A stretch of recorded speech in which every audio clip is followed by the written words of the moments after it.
Nel convegno che si è appena concluso abbiamo cercato di mettere a tema la riconciliazione, ossia la possibilità di ricostruire futuro quando i legami, i rapporti fra le persone, fra i gruppi, nella famiglia, nella società e nella Chiesa si sono spezzati. Rapporti spezzati da ricostruire ma non da riportare a uno stato primitivo, presunto, ideale, a un originario che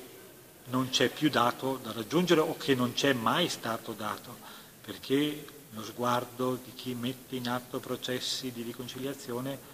è rivolto al futuro più che al passato,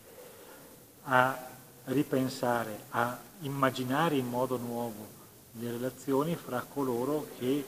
hanno fatto esperienza di fratture, legami, conflitti, talvolta anche violenti.